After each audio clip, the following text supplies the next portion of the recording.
So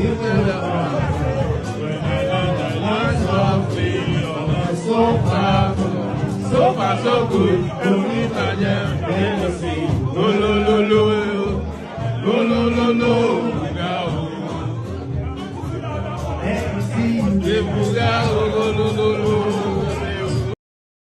Welcome to the Blanche Ingham TV show. The Nigerian presidential election was proclaimed on Saturday and Bola Tinubu was declared the president.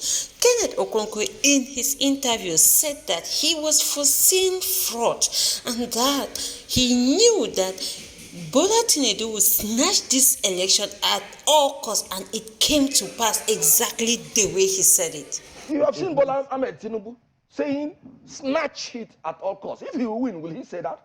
It's a fight for it at all costs. Grab it, snatch it, run with it.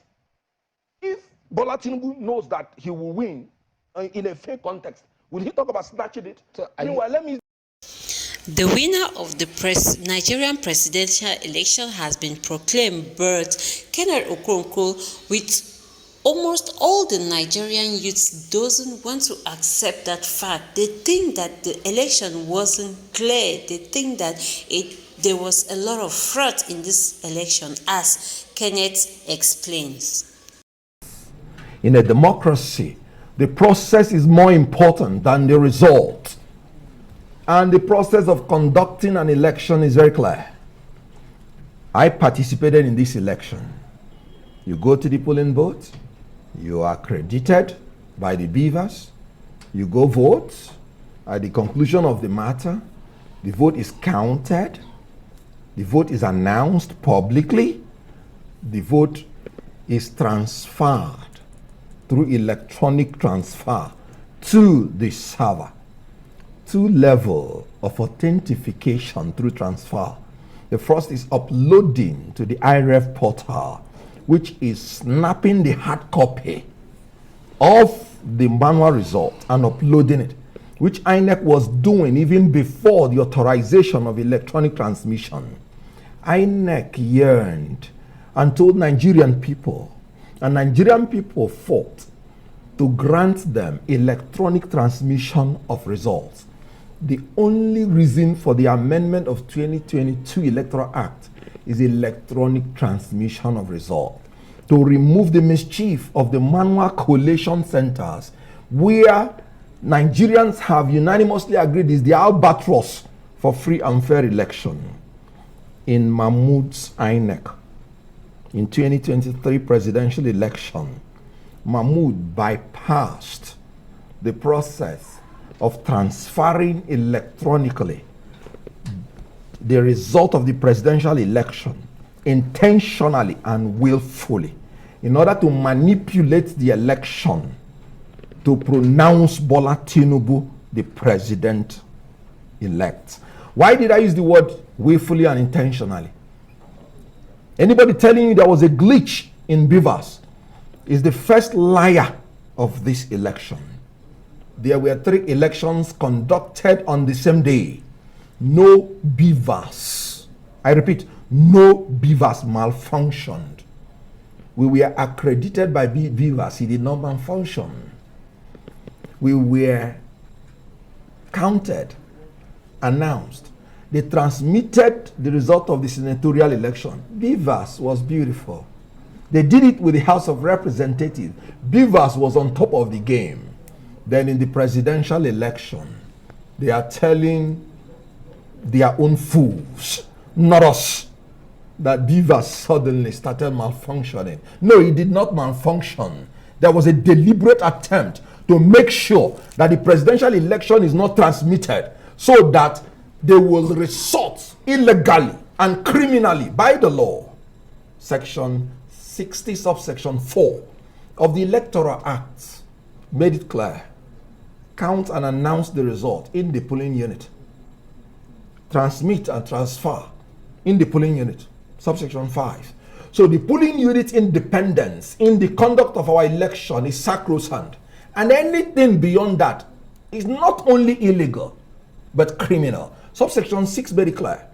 Anybody that contravenes this procedure has become a criminal and should be sentenced to jail. He will either pay a fine of 500,000 naira or go to jail for at least 6 months. So all the INEC officials that committed crime in front of Nigerian people are now by law criminals. And again, well, they haven't been found guilty yet. No, by you don't a need court to find, of law. The finding of guilty is to punish. I give you an example. In law, if somebody has a land and you know your own land, somebody is building on it, and you don't scream and you keep quiet to finish, when he finishes, that land belongs to him. So when somebody is stealing from you, even in the local parlance, you have to shout, thief, thief, so that people will help you to apprehend them. In the local palace, you have to shout, ole, ole. If you don't do it, you may just be found guilty of contributory negligence. So the issue here is not that the court is for them to be punished. The first act in criminal proceeding is complaint. Yeah, Okay. but the act has to, the court has to find them guilty before it punishes. The act has not finished. Yeah. In 64, subsection 4, the act says you cannot collate,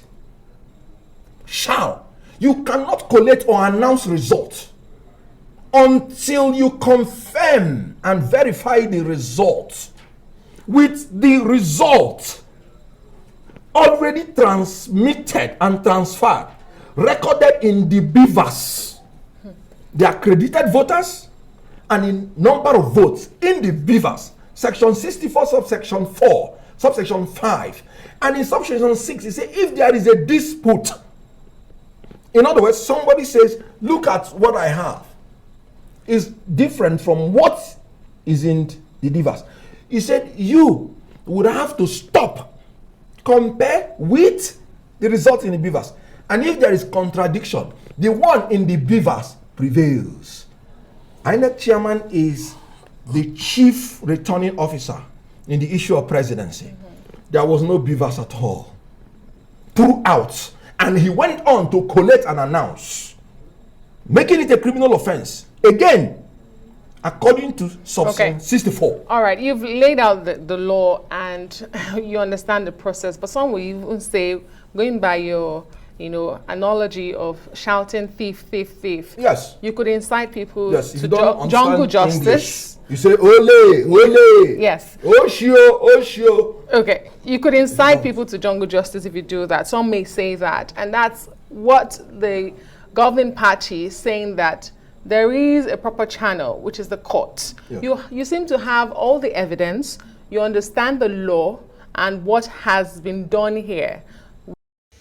The Nigerian youth can't accept this new president as they come up with more evidence to show that this election was a fraudulent one. They don't want to accept this guy. Votes must count. Our votes must count. Yes. The disgraceful conduct of yesterday's presidential and national assembly election by the Independent National Electoral Commission, INEC, will convince the stiffest skeptic that the electoral umpire is the worst enemy of Nigeria. With collaborators from the APC, the PDP, INEC has proceeded to sit on the will of Nigerian people to force it from fruition. Reports from Lagos, Port Harcourt, other southern states and the north show further collusion by security operatives and electoral officers, including COP members, to prosecute the greatest electoral fraud in the history of our country. All assurances by President Muhammadu Buhari to assure a free, fair and credible election and all-inclusive polls grew stale on election day. All of this question into a seeming grand plan to stifle the chances of the real winner of the 2023 general election. We wish, therefore, to state that there's no better way to tell this tragic tale of the nation, which is deeply in search for its soul. From snatching of ballot boxes destruction, mutilation and violation of votes, threatening of voters with ethnic slurs, late arrival of election materials, non-transmission of results to the server, voting by minors, and many more. These atrocious activities grew in the deliberateness. We know what they are about. We expected them anyways. The fall of an old order can hardly pass without a fight. And we did not expect it to be any less shameful. Though these actions tarnish our country's image, they do not represent us as a new Nigeria that must come. We are aware of the plan through these actions to force Nigerians from the place of. So guys, if you come across this video, don't forget to leave your comment below. Tell me what you think about the Nigerian presidential election 2023. Why we'll be coming up with more updates about the reaction. See you. Bye bye.